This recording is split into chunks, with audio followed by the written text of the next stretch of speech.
আসসালামু আলাইকুম। আমার একটি নতুন ভিডিওতে আপনাদের সবাইকে স্বাগতম জানিয়ে শুরু করছি। আজ আমি আপনাদের তৈরি করে দেখাবো ভীষণ লোভনীয় স্বাদে একটি গরুর মাংসের রেসিপি। আমি আজ তৈরি করে দেখাবো বড় বড় আলু এবং চুইঝাল দিয়ে গরুর মাংসের রেসিপি। আমি কিন্তু এটা হাতে মেখে তৈরি করব, আর এই হাতে মাখা রেসিপিটা কিন্তু খেতে খুবই ভালো লাগে। দেখুন, এর জন্য আমি এখানে 1.5 কেজি থেকে কিছুটা পরিমাণ বেশি মাংস নিয়ে গোটা গরম মশলা দিয়ে দিয়েছি, 1.5 চামচ আদা পেস্ট, 1.5 চামচ রসুনের পেস্ট এবং 1 চামচ উঁচু করে জিরার পেস্ট দিয়ে দেবো, স্বাদ অনুযায়ী লবণ, 1 চামচ হলুদের গুঁড়া, আর দিয়ে দিচ্ছি এখানে 2 চামচ লাল মরিচের গুঁড়া। মাংসটা আমার কাছে একটু ঝাল ঝাল হলে বেশি ভালো লাগে, এজন্য আমি আমার পছন্দ মতো ঝাল দিয়েছি, আপনারা আপনাদের পছন্দ মতো দিতে পারেন। 1.5 চামচ ধনিয়া গুঁড়া, 1 চামচ গরম মশলার গুঁড়া। আমি দারচিনি, এলাচ, লবঙ্গ, জয়ফল, জয়ত্রী সবকিছু একসঙ্গে গুঁড়া করে নিয়েছি। দিয়ে দিলাম হাফ কাপ পেঁয়াজ এবং কিছু কাঁচামরিচ, আর দিয়ে দিলাম সরিষার তেল। মাংস থেকে সরিষার তেলে রান্না করলে বেশি ভালো লাগে, এই জন্য আমি সরিষার তেল দিয়েছি, আপনারা চাইলে সাদা তেলেও করতে পারেন। এখন প্রত্যেকটা মশলা মাংসের সাথে খুব ভালো করে হাত দিয়ে ডলে ডলে মিশিয়ে নিচ্ছি।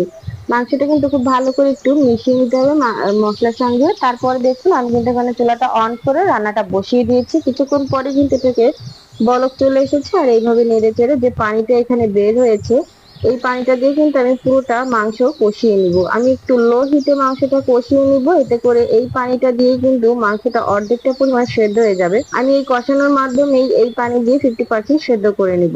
দেখুন, প্রায় 20 থেকে 25 মিনিট পরে আমি আবারও ফিরে এসেছি, আর মাংসটা কিন্তু এই পর্যায়ে আমার 50% সেদ্ধ হয়ে গেছে। এখন আমি দিয়ে দিচ্ছি বড় বড় সাইজে কিছু আলু এবং চুই ঝাল। এই আলু এবং চুই ঝালটা মাংসের সাথে আবারও নেড়েচেড়ে মিশিয়ে নিচ্ছি, আর মিশিয়ে আমি এখন ঢাকনা দিয়ে ঢেকে রাখবো 2-3 মিনিটের জন্য। 2-3 মিনিট পরে দেখুন, মাংস এবং আলুটা কিন্তু খুব ভালো করে আবারও একটু কষিয়ে নিয়েছি।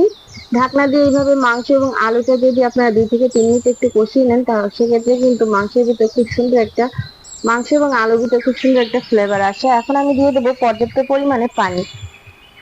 যেহেতু এখানে মাংসটা আমার অর্ধেকটা পরিমাণ সেদ্ধ হয়েছে, বাকিটা সেদ্ধ করার জন্য আমি কিছুটা গরম পানি এখানে দিয়ে দিচ্ছি। মাংস অবশ্যই গরম পানি দিবেন। আর এখন আমি এটাকে ঢাকনা দিয়ে ঢেকে রেখে দিব মাংস এবং আলু আর চুই ঝালটা পুরোপুরি সেদ্ধ হওয়া পর্যন্ত। আমি প্রায় 25 মিনিটের মতো এটাকে রান্না করে নিয়েছি, আর এই পর্যায়ে কিন্তু আমার মাংসটা টোটালি হয়ে গেছে। এখন আমি এখানে দিয়ে দেবো ভাজা জিরার গুঁড়া এবং গরম মশলার গুঁড়া। আমি এখানে 1 চামচ ভাজা জিরার গুঁড়া এবং 1 চামচ গরম মশলার গুঁড়া দিয়ে দিচ্ছি। এই গরম মশলাটাও কিন্তু ভাজাই ছিল। এগুলো দিয়ে আমি মাংসের সাথে খুব ভালো করে একটু মিশিয়ে নেব। অবশ্যই শেষের পর্যায়ে এই ভাজা জিরা এবং ভাজা গরম মশলার গুঁড়াটা দিতে চেষ্টা করবেন, এতে করে খেতে খুবই ভালো লাগে, খুব সুন্দর একটা ফ্লেভার আনে। এরকম হাতে মাখা মাংস খেতে কিন্তু খুবই ভালো লাগে। এখনো পর্যন্ত যারা আমার ভিডিওটি দেখছেন অবশ্যই একটি লাইক করে দিবেন, আপনারা অনেকেই আছেন লাইক করতে ভুলে যান। এখন আমি কিন্তু সার্ভ করে দিয়েছি, আশা করি আপনাদের কাছে আমার ভিডিওটি ভালো লাগবে। আপনারা অবশ্যই এভাবে হাতে মেখে আলু এবং চুই ঝাল দিয়ে গরুর মাংসটা খেয়ে দেখবেন, খেতে আলহামদুলিল্লাহ অনেক বেশি ভালো লাগে আর খুবই লোভনীয় হয়।